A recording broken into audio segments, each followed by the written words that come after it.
Good evening, everyone, and welcome to the Book Club of California's live and online program titled Women's Book History and the Knowledge Revolution.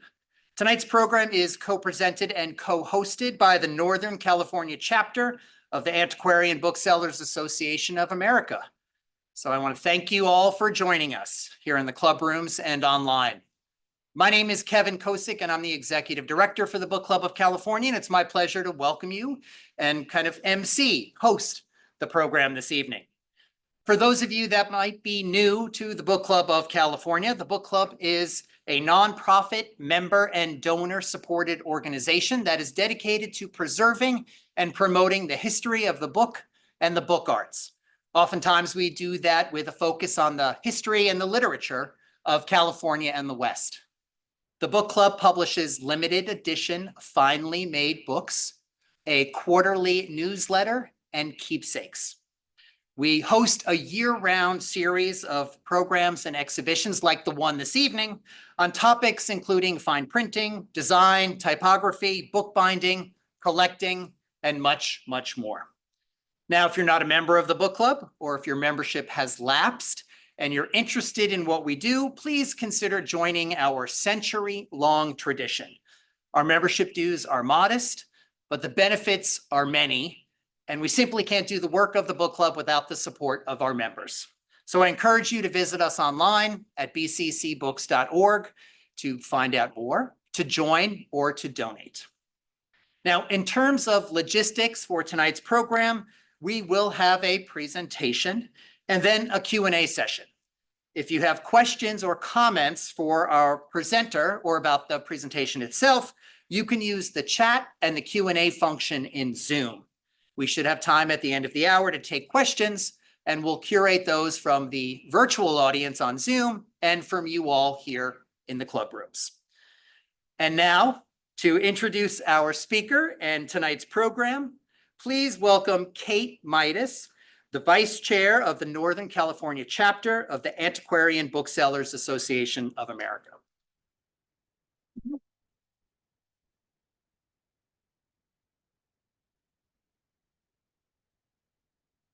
Thank you, Kevin. I had the good fortune to meet Cait Coker several years ago in a class on women in printing history that we were both taking at Cal RBS, and I've been a fan of hers ever since. Cait is an associate professor and curator of rare books and manuscripts at the University of Illinois at Urbana-Champaign. She is also co-editor of the Women in Book History Bibliography, an ever-evolving online database that can be found at womensbookhistory.org.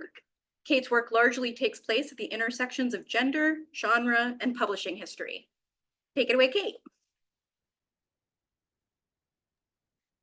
All right, thank you so much, Cait. Thank you all for being here tonight and also for your flexibility. I was really looking forward to being there in person. Then real life intruded. I've had a stomach bug. So for those of you in person, I understand you're going to have a really good dinner tonight. Enjoy that for me because I've been eating pretzels for the last 3 days. So what I want to do tonight, because I'm sure everyone said, oh, it's Monday night.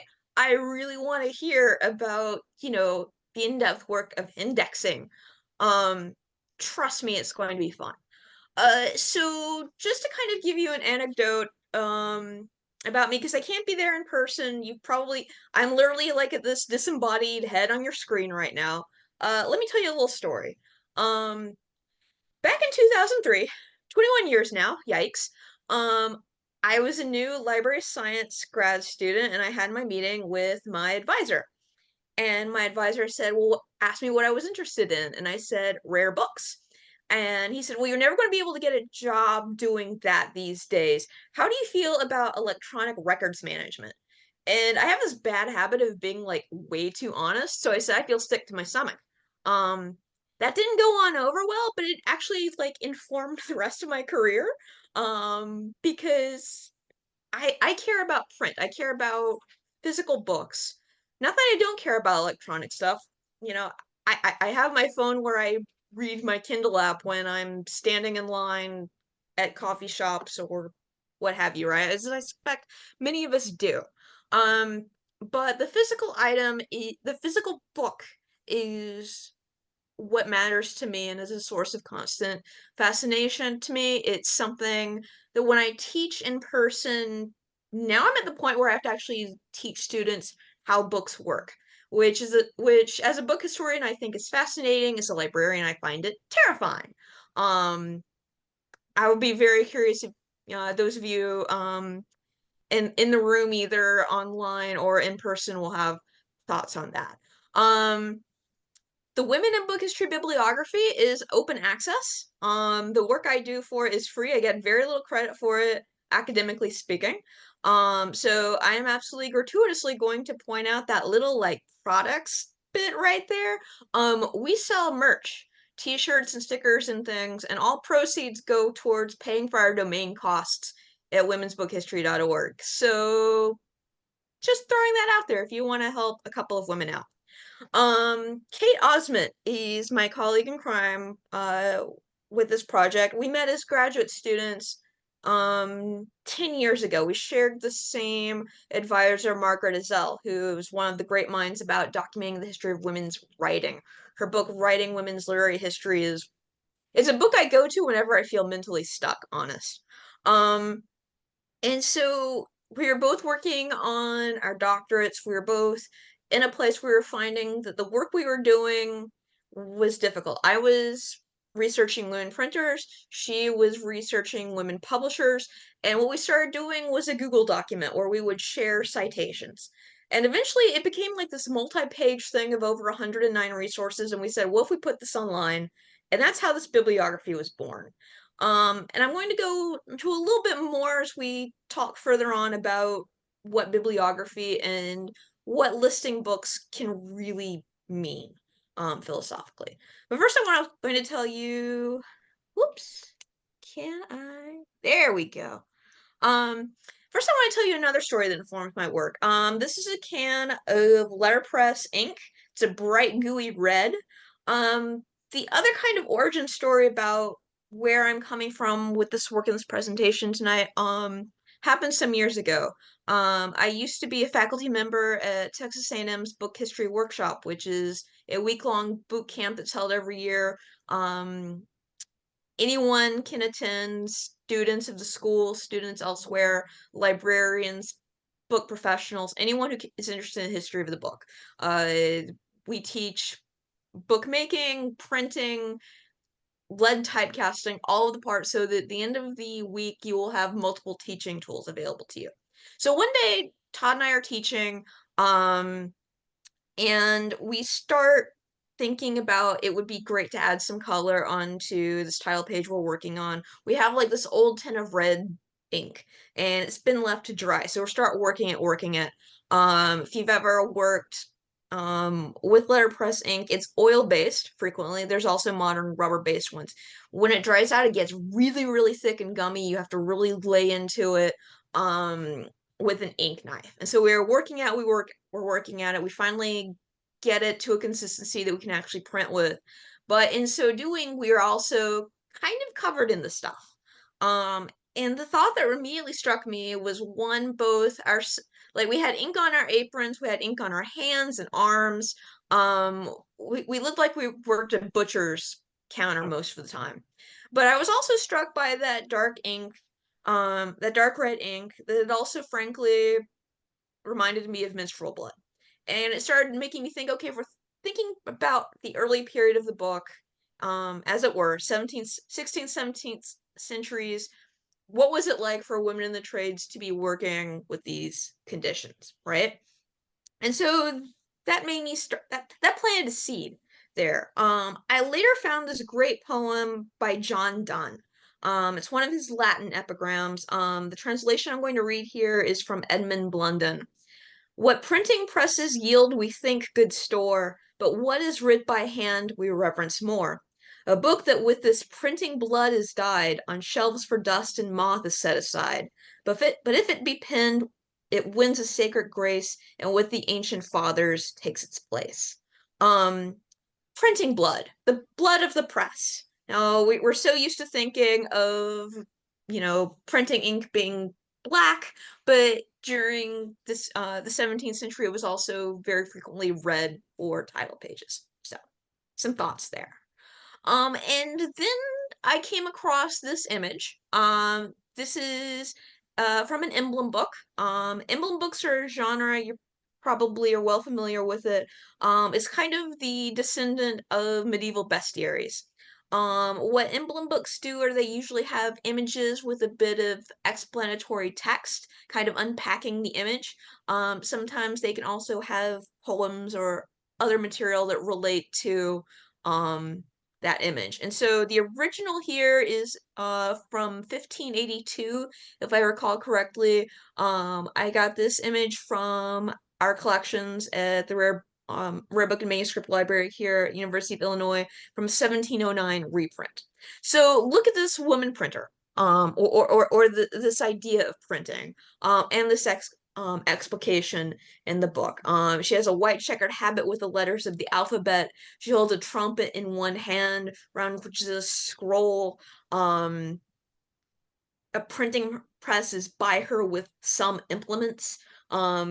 What's down at her feet there is, I believe, what's known as the shooting stick. That's what you kind of use to like pry up the physical furniture that holds all of your stuff in place.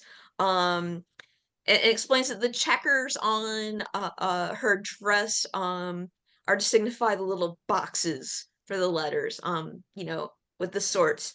You know, we'll go into that in a second. All right. So then let's unpack this. So going in close from this image, here it is within the context of that book itself. Printing is right between manhood and the winter solstice. I love that combination. But look at all these ideal figures of women, right? Uh, um, and their explications. Symmetry, a woman at perfect age, naked. Security, a woman in a slumber. Manhood, a woman at 50 years of age in cloth of gold. And finally, printing, a woman in her white checkered habit. So all of these ideas of women. In retrospect, I kind of wish I'd like pulled out like a little picture of like Taylor Swift's like Eras tour, like all of the different ideas of what women signify. This next one, this is I kind of collect images of women at printing presses at this point. This is from an 18th century life of Aldus Manutius. This was printed in Venice. The little legend up at the top is the Arts and Science Ministries. She's at this very large printing press. She has the books around her. She has the little cherubs who are doing the checking of everything. I love this so much. I find it absolutely fascinating. You could just unpack this forever. The printing press is at an unnatural angle, but nothing's perfect. And finally, I have this 1920 Franz Monreal image from his wordless novel, The Idea. The Idea is a naked woman replicating herself endlessly from the printing press. This idea of woman is the embodiment of knowledge. She has the sun behind her. There's kind of like the gasping faces of the audience. It is also fascinating, right? Just all of these idea about what women are and what they mean. But then let's contrast that real quickly. This is a page from a textbook of gynecology from 1894. It's describing some of the effects of real women who are working in print shops. There's the case of a woman in 1859 who worked at cleaning printers type, suffering from menorrhagia, symptoms of chronic lead poisoning. Describes how she becomes pregnant and delivers dead children, multiple miscarriages. I discovered this through crazy random happenstance while playing on Google Books one day, just looking for stuff about printers, and I found a host of these 19th century gynecology manuals describing women having these physical issues. There's also the occasional notation of describing the men with the printer's colic, and also noting that just printers are just a weak race. They're just so pale and sickly. Not yet making the connection that because of this is because of the vast quantity of, particularly in the 19th century, the lead in the materials, God knows what were in the cleansing agents, and so forth.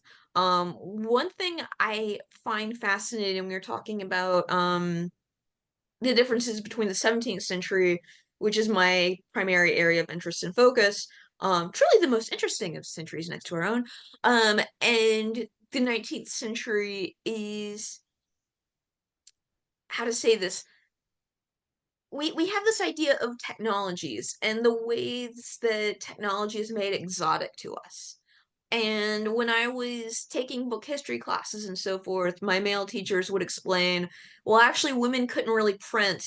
They didn't have the strength, or they didn't have this, that, or the other for it. And at the time, I was like, this cannot be true. And so, frankly, that's what led me to an impetus of finding material to argue with people, because that's how I roll. But then it got me thinking about all of the knowledge, because I had a very difficult time finding stuff like this, because so much of it was not indexed properly, and I'll go into that shortly. But this also made me think about gaps, what else we don't see. If you happen to look at the great kind of history of printing and bibliography, uh, uh, Gaskell's volume, for instance. It goes through multiple time periods. It describes a variety of machineries. You know what he never talks about? He never talks about cleaning. He never once describes how you clean your type.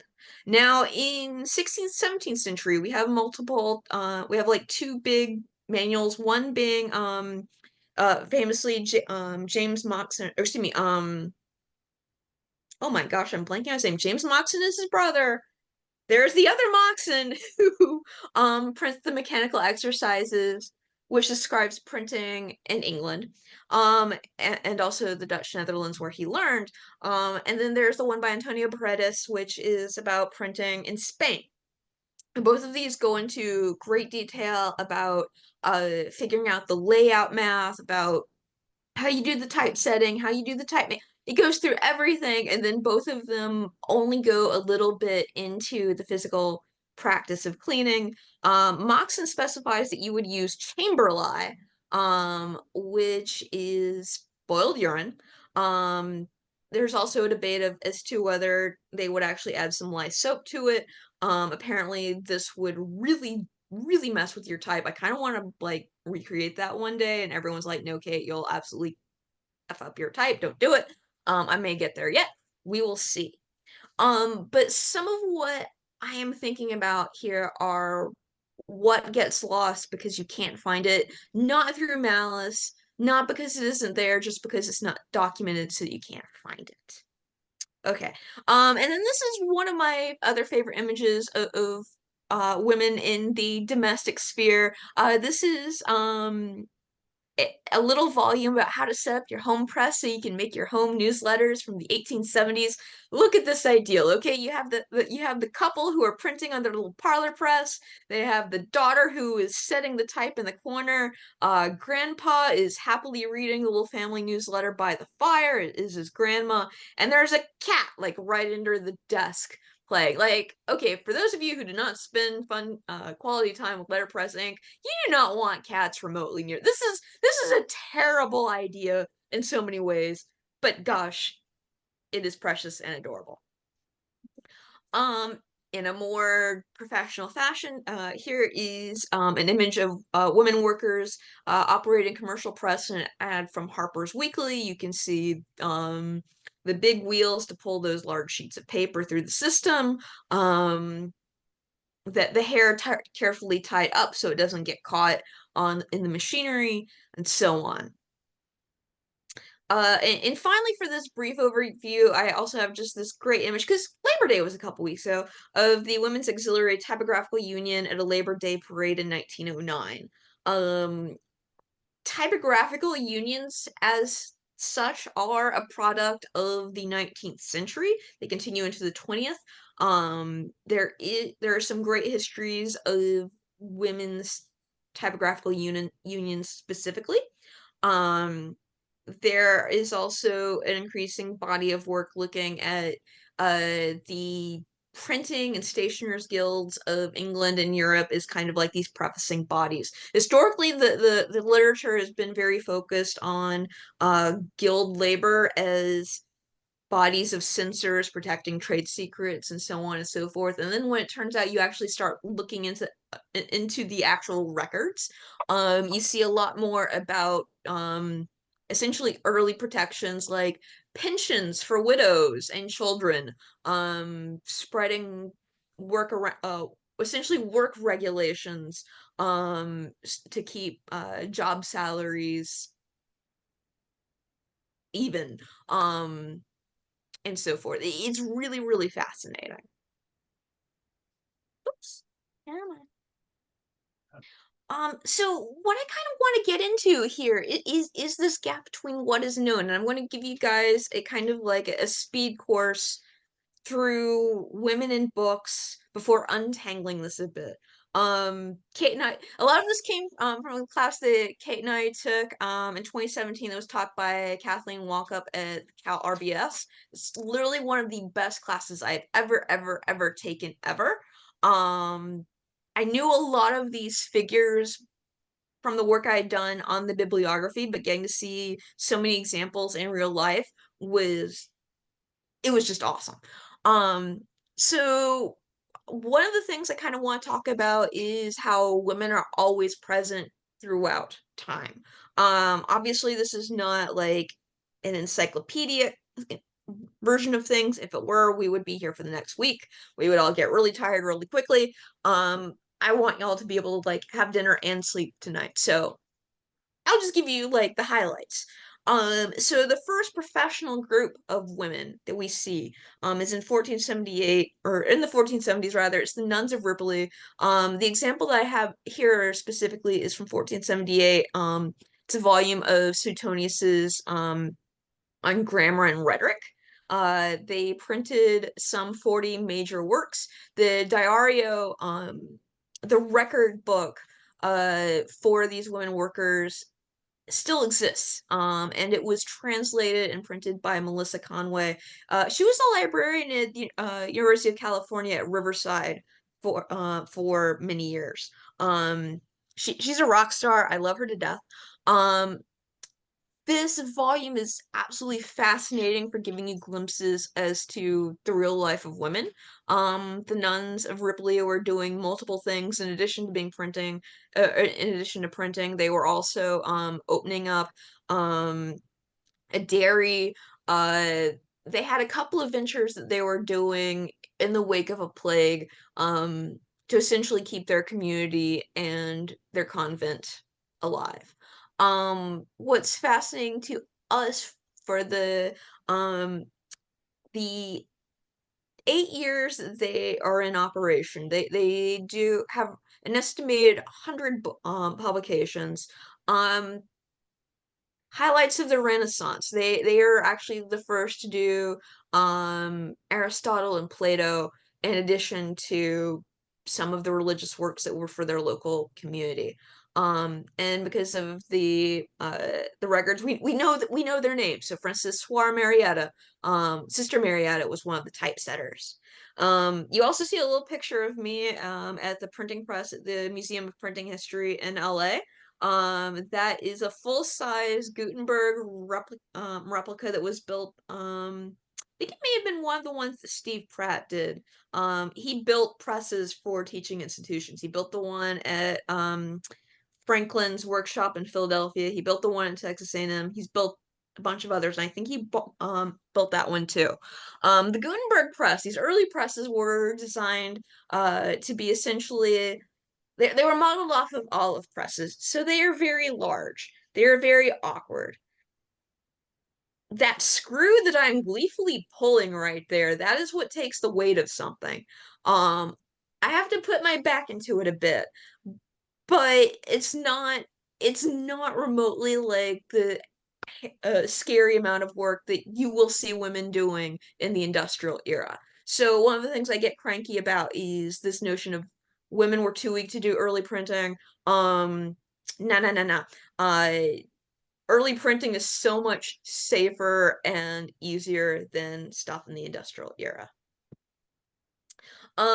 This is an example of Charlotte Guillard. She was a French printer in the 16th century. There's a fabulous book by Urbana-Champaign. It's late here. I apologize. Urbana-Champaign. I hope I said that right. I probably didn't. This is a fantastic book because it is a bibliography of Guillard's work. It goes into everything. It is fascinating. It is gorgeously, gorgeously illustrated. It is full color. Get your hands on this book. It's glorious. Charlotte Guillard, she operated in Paris. Guillard is her maiden name. She marries 3 times, 3 different printers, but she always keeps the Guillard. In town, for instance, when she's printing this book here, she was married to Claude Chavillon. She uses her maiden name. I love this. I think it's fascinating. She is considered probably the first major woman printer because while she was widowed a couple of times, she is always consistently working in printing houses. That is her family's business. The family business lasts well over 100 years. She has 5 to 6 presses. That is huge. That is absolutely huge. Most printing presses have 1 at a max 2. She has double that. Her shop is doing phenomenal amounts of work. They do 200 titles. A lot of these are very, very fat. We're talking.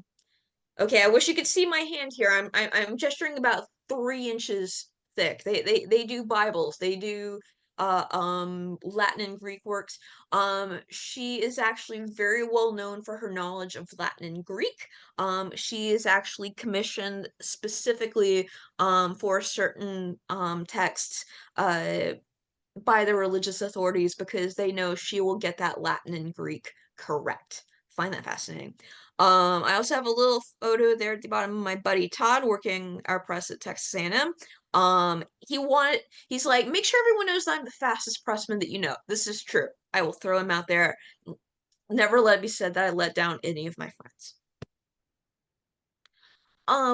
My other all-time favorite, Mary Simons. She's very difficult to find in her own way, and that's because some projects that are out there, again, we come into the issues of citation. The British Book Trade Index, which is another open access source.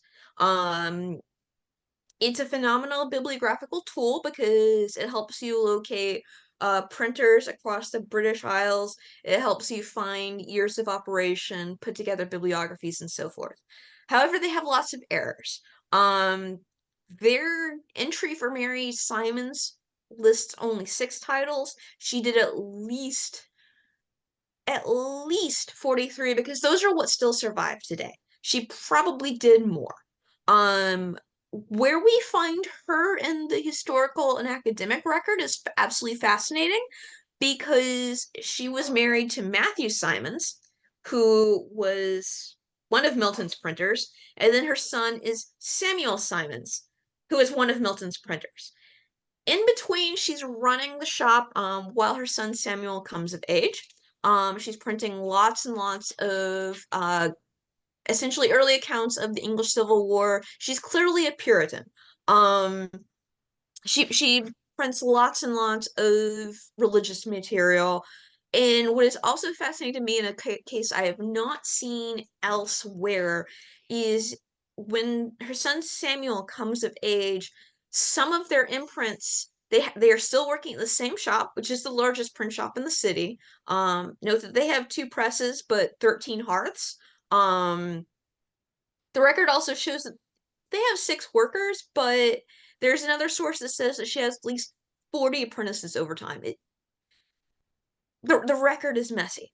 But she has on her imprint Mary Simons. You will also see Mary Simons and Samuel Simons, or MS and SS. And then you'll also see Samuel Simons' imprint. And this is all concurrently to when they are working together in their very large print shop. I have never seen that kind of signposting as to the difference of works happening in the same place before or since. I'm trying to figure that out, if there's a legal reason that is going on. Because the book that I have a picture of here today, an exposition with practical observations on Job by Joseph Carroll. At this point, it's 1664. Joseph Carroll was the Puritan minister who was present and canceled to Charles the First before he was executed. As soon as Charles II comes back to power, Joseph Carroll is non grata and essentially thrown out of the Church of England. He does not have a church. He continues printing as a street preacher, and so the fact that for Mary Simons to be printing his work still, that is a political statement that she is making. It as well is kind of a business investment. This is a very controversial figure. His books are probably selling quite healthily, but she is living dangerously printing this material. And then I also have like an old photo of me in the workshop setting up one of the ink balls that we use to print with. That is the process called knocking up the balls. That is as filthy a joke as it sounds like it is, because printers are terrible, and that's why I love them. One of my all-time favorites is Eleanor James. And we're lucky enough at the RB Mill to have two of her broadsides. So her husband is Thomas James. He is a printer. He will eventually give his entire library to the Bodleian. There's this gorgeous portrait of her that I believe is currently now in the National Portrait Gallery in the UK. This is what a woman printer looks like at home, and she identifies herself as a printer in some of these letters. Essentially what happens is during the day, Thomas runs the workshop and prints the real books, the ones that they sell. What she does in a different part of the day, maybe at night, she puts together about 90 pamphlets and broadsides. Approximately 80 of them survive. Paula McDowell has done an amazing job of collecting them and transcribing and reprinting them in this volume for Routledge.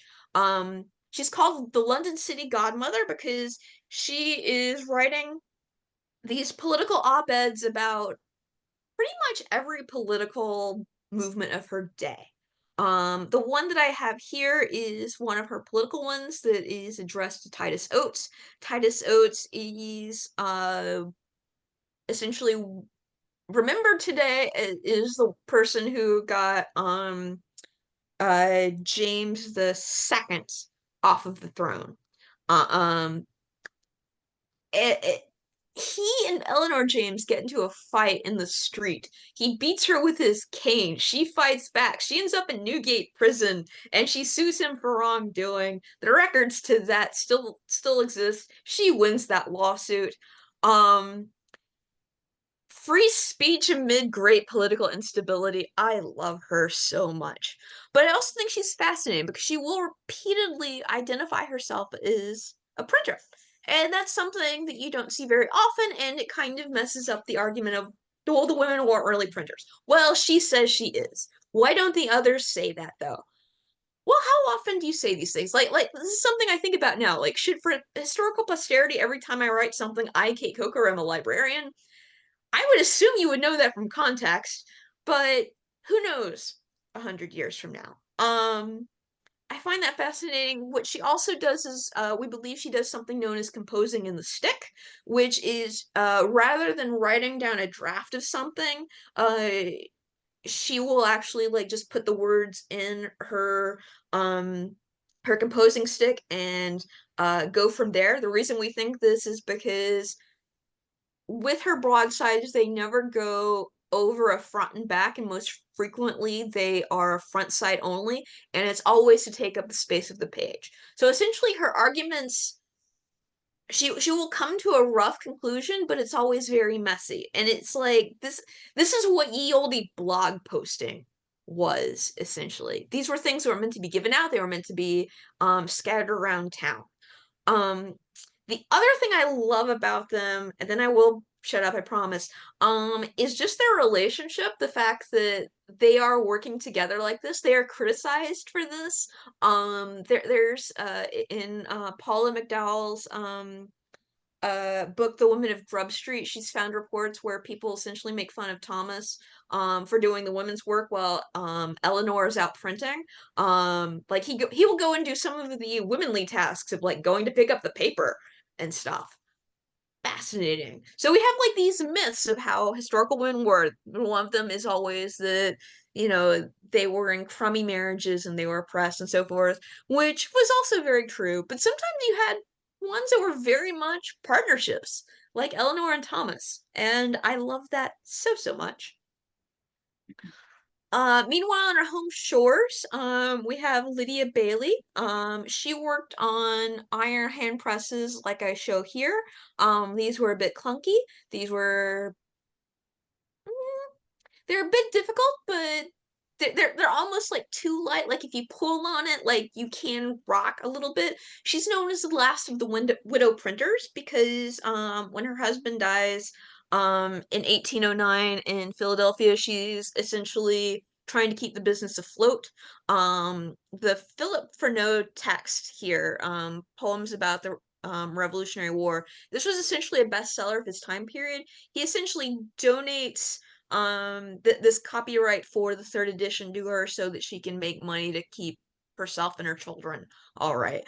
Within like a year, she has turned the business around. She spends the rest of her life as the official printer to the city of Philadelphia. She's become she does a lot of the early printing for the University of Philadelphia, and most interestingly for the time is she is working from the 18 teens through the 1850s, and during this period of time, that means she's literally seeing the Industrial Revolution kicking in hardcore. She has options to upgrade to bigger, maybe not necessarily, but definitely bigger, more hardcore equipment that can print more and faster, and she doesn't do it. And there's kind of a question as to why she doesn't do it. I don't have deep thoughts on that, but I find it fascinating that this kind of her choice to keep to that form of technology. But concurrent to this, there's a really interesting body of work that starts to spring up too, because this is also when you see the kind of budding of the women's typographical unions and so forth. There's a body of work of poems about printing. A lot of it is frequently what's the word bad. There's entire papers about that to be written by brave souls with appetites for poor verse. Poor verse. But here's one from this little volume by Temperley. This one's from my private collection. A Printer's Widow, This Daily Publishing, The Weeds of Woe and Answers to My Eyes, Pica Plain, A Dear Romantic Duodecimo, Unbound and Going into Sheets Again. Okay, this is making a pun not just of like the sheets of paper that you're printing with, but also obviously getting into bed. There are entire historical narratives about the sexuality of printers' widows and so forth. There is, as near as I can tell, an actual myth that says that if the master printer dies, an apprentice could marry the printer's widow and magically become a master printer. There is nothing I've ever been able to find, and I've been looking for a while, and if anyone has found something, please let me know, to imply this was ever a thing. Okay, the apprentice system functioned as very much an elite form of education. Your parents would pay quite a lot to buy you an apprenticeship, and you were required to complete it. Like whatever age you started, you would finish at the age of 24. There was no skipsies. You would become a journeyman. You would become a master through hard work, essentially becoming the best within that printing house if someone leaves it to you. In England, it's very, very highly controlled. I do not know all of the in-depth details of how this worked in Spain, France, Italy, other places on the continent. England is what I know. In America, we never bothered with it. There's always the references to Benjamin Franklin's apprentice. He was an apprentice in name only. Uh, um, there was no formal system in the American colonies or later in America um is our government today that function in any way like the old guild systems. And so when you were speculating on women's sexuality in this format, it's weird and it's creepy and it's all over the place. So let's contrast that with Emily Faithfull and Victoria Press. This is some proto-feminism. It only the press itself lasted about 22 years. Emily Faithfull was there for about 8 years or so. This was essentially an early feminist print collective. There are some really fascinating pieces about them. They advocated for women's equal treatment in the workforce. We shamelessly borrowed the image of the women in their workshop for our bibliography. Yes, I see that I'm running late on time, so I talk too much. I'm going to hurry up a little bit. But she goes to San Francisco to learn about the American Women's Typographical Unions to take back to England, and this real focus on pushing back against essentially the sexual harassment and stuff that you see all the time. So, going to talk briefly. These are the last ones. These are the Yates sisters of the Dun Emmer Press. They're in Ireland. They are doing arts and letters. They were Lizzie Yates was actually one of William Morris's circle. She studied under him before going back to Ireland. They are a phenomenal part of the Celtic Twilight. Their work is beautiful. So Cait probably recognizes this artist's book, which is perfect in the secrets behind index writing. This is a precious artist book about the challenges of indexing. This is index exorcism. So when I was in library school, one of the hardest kind of things that they would pose to us was how you would sort and identify eating ware and utensils. Okay, spoons, forks, knives. But what do you do if you have a spork? What about your different kinds of knives? Your butter knife, your butcher knife, your dinner knife. What about your different kinds of spoons? Soup spoons, dessert spoons, coffee spoons, espresso spoons. This is a bibliographical challenge about how you denote the different kinds of information. And then that's how it spools into information organization more broadly. What I'm always thinking about, obviously, is information remediation and increasingly about retrospective categorization, because what used to make sense before doesn't now. Making sense of bibliographic practices. If you want to think about the kind of the first cataloger in the New World of Source was Hernando Colon. He was the illegitimate son of Christopher Columbus. Yes, that Christopher Columbus. He was on a mission to build the world's perfect library in the early 1500s, and he was on a mission to document all of knowledge. And there's this phenomenal book, Hernando Colon's New World of Books Towards a Cartography of Knowledge, where they describe his efforts essentially as a mission of colonizing the mind. And so there's this great image of this was him trying to make his internal classification system. And I want to contrasting this with my favorite book record from work, which is our 1827 copy of The Mummy. Yes, that mummy. This is the basis of all of the Universal Studios books, although it has or films, although it has virtually nothing to do with that interpretation.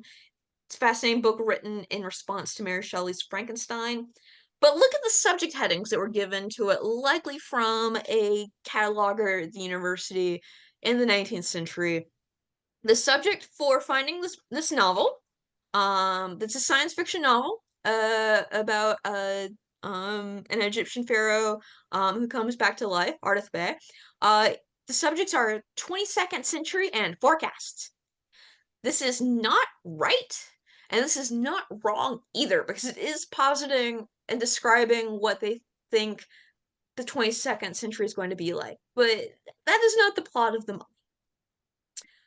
So what I try to get into with the Women in Book History Bibliography is because the history of women's writing, women's printing, women in the book trades, and so forth is something that has been greatly neglected in so many of the bibliographies, and especially now today, the giant subject indices that fuel access to journal articles and materials today. Like all of those big ProQuest, EBSCO, all of those big giant companies, they do not hire professional indexers, and it shows.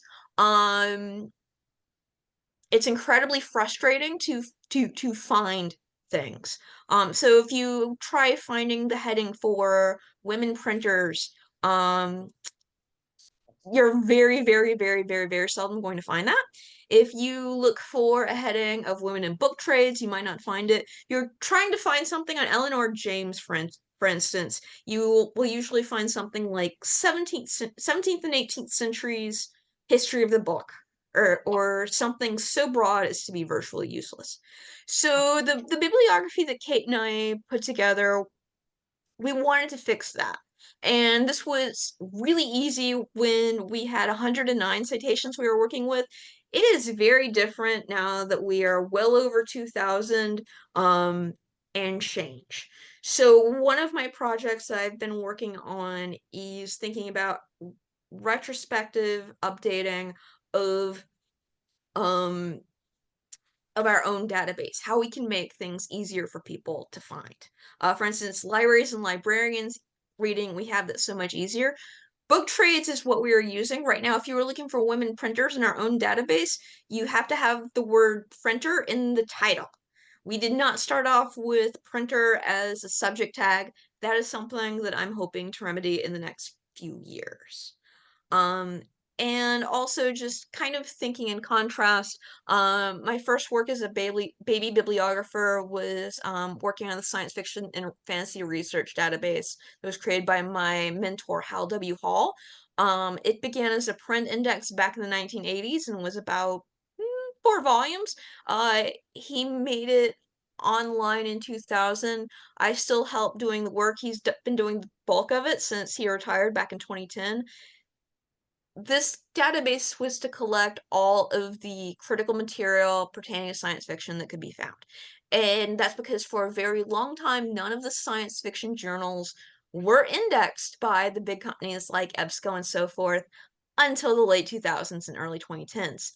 So if you were looking for material about science fiction, Hal's database was the only way to do it. And we currently have 146,000 citations there. I feel so paltry and modest with my 2,000, but I fought hard for every one of those 2,000 entries. Just to give you kind of an example of interesting overlaps and how to find things, this is an example of a search for Margaret Cavendish. Margaret Cavendish was a 17th century writer. She was also a writer of early science fiction. The Blazing World is identified by some as one of the earliest books. You can see our differences in layout. With the science fiction database, it gives you the citation right up, and then you have to hunt for the subject tag. We pull the subject tags right up and show them to you, so you can get a sense of the differences in searching there. Because I am so cheerful, and because remember that question of electronic records management that made me sick. This is the Svalbard Global Seed Vault in Norway. This is the Doomsday Vault that is used to preserve plant diversity. It was notoriously flooded because of climate change in 2017. What are the costs of information revolution and being able to find things? There have been multiple news stories in the last year about how ChatGPT and generative AI have a measurable impact on water usage in California and elsewhere. They use, I believe, 2% of the water in California to keep their servers cool. So every time you are accessing something online through their website, you are contributing to climate change. Awesome. Wow. But then we think more broadly about, you know, the electronic records that I've been showing you. How can we keep those going? Cait and I actually had a conversation last year about when to send down the Women Book History Bibliography. I did not want to. The reason we had to do that was because we actually had to move it from Texas A&M to the University of Illinois because Texas A&M made the choice to nuke their digital humanities program. I think the tool is too valuable, and even though we're the only ones working on this point, we have it stripped down to its most basic form. We are paying the domain fees and so forth ourselves. It will last as long as we do. That is the fate of most electronic resources. It stays online as long as there is someone who keeps it rolling. It can disappear very easily. See the great GeoCities die off. What was that? 2009, 2010, something like that. I also think about as a librarian how to take care of all of the things in our objects. As I point out to students in our classes, every book we have is a survivor.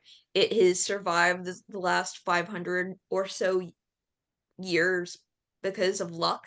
If you've been watching, you know, the news, you'll note that, for instance, Russia has been deliberately targeting Ukraine's museums and libraries and so forth as cultural genocide. If you destroy history, you don't have history anymore, so you can't make arguments about it. So when you're thinking in troubled times about the costs of all things and how things survive, it becomes preservation challenges. And so there's challenges of doing that with making things that do survive findable, with also just surviving with them. And so I come to this kind of conclusion with another lovely little image. This is not from an emblem book. This is actually a printer's mark. This is knowledge. It's a naked woman, again, holding a sun and also a book. With a little Greek legend. She is the embodiment of knowledge. And so that's just something to contemplate. I hope I did not ramble too much. I thank you all for your attention so much.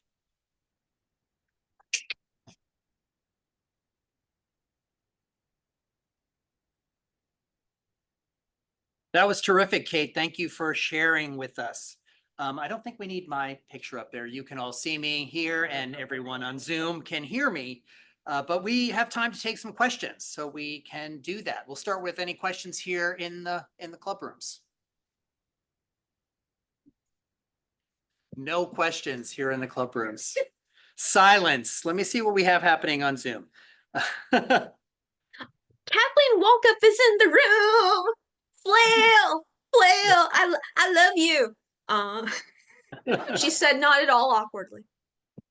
Y'all are missing like all of the in-person Cait flailing. I talk with my hands. Frankly, doing this was online dangerously. Oh, there is a question about what the cost of the printing presses roughly were for some of the women that you talked about. That is a great question. And so that's going to vary depending on time and place. The printing, for instance, when you have mass production of printing presses in the 19th century, there are some that are explicitly like marketed as being cheap and easy to move.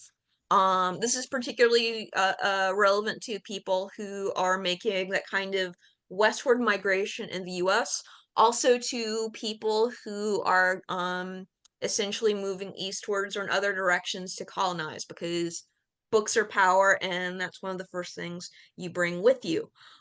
In terms of early printing presses, again, what was Gutenberg using? He was essentially repurposing the design of an olive press. There's been some interesting work. I remember hearing a paper at the American Print Industry Association a number of years ago from the Durer Society, and they had found records about how some of the best wood to make early printing presses with was actually like discarded wood from shipyards, essentially from taking old boats, the good hardy pieces that had been seasoned by seawater, that made them incredibly sturdy, and so that like having printing presses made of that material was incredibly desirable.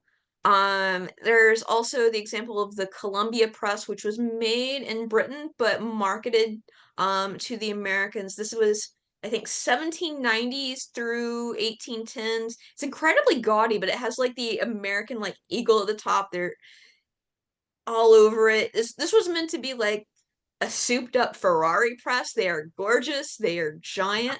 Um, they were also on the costly side because you were paying for all of that extra like decoration on your press. So the long and short answer is it varied, it depended. I mean, if you look at like if you wanted to buy a printing press today, we are in the era where, 30 years ago all of this stuff was being discarded. You could get a printing press that was being thrown out for nothing. You could rescue one for a couple $100. I have one I've been restoring in my garage. I bought it for about $400. But because like we live in an interesting moment, right? And so there is increasing pushback against the digital. Now these discarded printing presses that were being thrown out and being rescued can routinely go 5, 10, 20,000 bucks. And that's even before you get whatever you need to move them. What do you do with this? Oh, and Kathleen, welcome notes about Elizabeth Yates got a used Albion. There's also another question here about how many women started a print shop without a husband involved. So okay, so here we come to one of the things about the guild system, which is the numbers were tightly controlled. You did not start up a press. Well, okay, specifically in England during the period of time that I know best. You did not start up a press. Legally there were 22 to 26 allowed master printers and the number of people that they had. So what you start seeing in the 1660s are women whose parents are buying them the formal apprenticeships. They're going to work for other people. You don't see them as master printers in their own right. For instance, Mary Simons, she is not listed as a master printer, even though she ran her shop. Same for Eleanor James. This is also in contrast specifically to the way that the other guilds worked. For a good time, go to liveryworlds.org. This is another open access website put together by the guilds of London. They've been digitizing their records, and you can search and sort by time period and gender to find out where women are. You see a lot of master women Fletchers. And it's fascinating to me where you see the master women and where you don't, and how much of that is explicitly artificial. Now, if you contrast this with, okay, let's go back to America in the 19th century. Diana Roman has done some really great work looking at women who go west and do find print shops. The way she found them is through newspaper articles. She finds fantastic stuff in her writing. She has a chapter in the book that was done by Legacy Press a few years ago. It's a volume on women printing.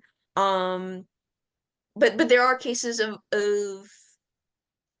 in the 19th century women who do set off on these jaunts. But where you really see them kind of coming into their own is very much kind of like a 20th century thing. So hard to talk about everything globally. Are there any last questions from here in the club rooms? We're up here in front. Hi, so sort of speaking to the question. Can you hear? Yes. Speaking to the question of not even thinking about this on a global scale, what is the scope of the bibliography that you are working on specifically in terms of locationally? Is it just Anglophone? For myself or for my bibliography? Your bibliography. I get everything I can get my greedy little hands on.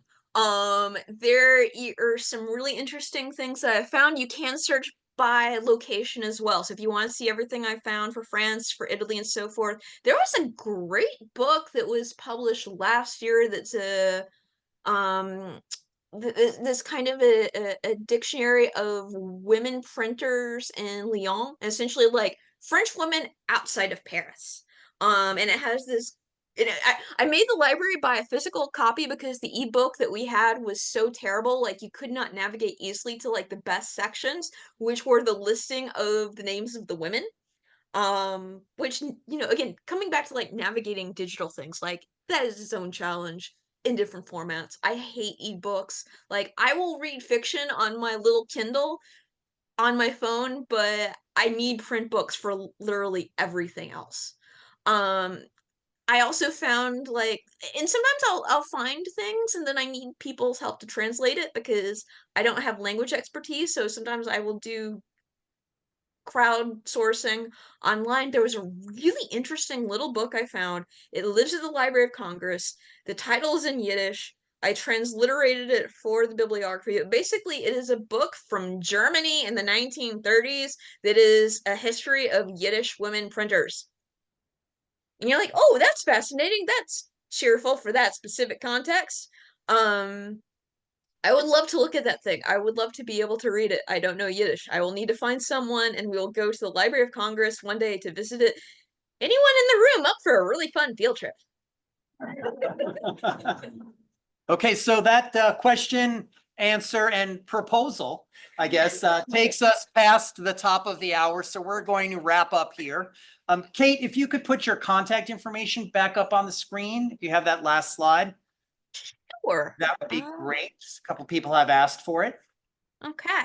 And with that, I'm going to thank you for this presentation. Thank you for having me. Thank you for your flexibility. I really wish I was there in person.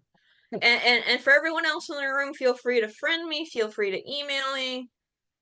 Shoot me your questions and your flung produce. I'm cool. Especially if you can handle the Yiddish translation. Please, please, please, please. I also want to thank the Northern California chapter of the Antiquarian Booksellers Association of America for co-presenting and co-sponsoring tonight. So thank you all. You're all here in the room. And thanks everyone else for joining us either virtually or in person at the book club. I hope you'll join us for our next program, which is a week from today, Monday, September 30th at 6 p.m. The title is The White Whale, Moby Dick Illustrated. It's an in-person and virtual presentation by Declan Kiley, author, lecturer, and executive director of the Grolier Club. This program, next Monday, is part of the Wendell Locher Lecture Series on the history of the illustrated book. And it is co-presented and co-hosted by our friends at the American Trust for the British Library. You can register for that program or any book club program online at bccbooks.org/programs. You could call me or you could email me and I'll put you on the list for any program you like. I'm Kevin at bccbooks.org. Thank you everyone for joining us and we hope to see you at another book club program. Thank you.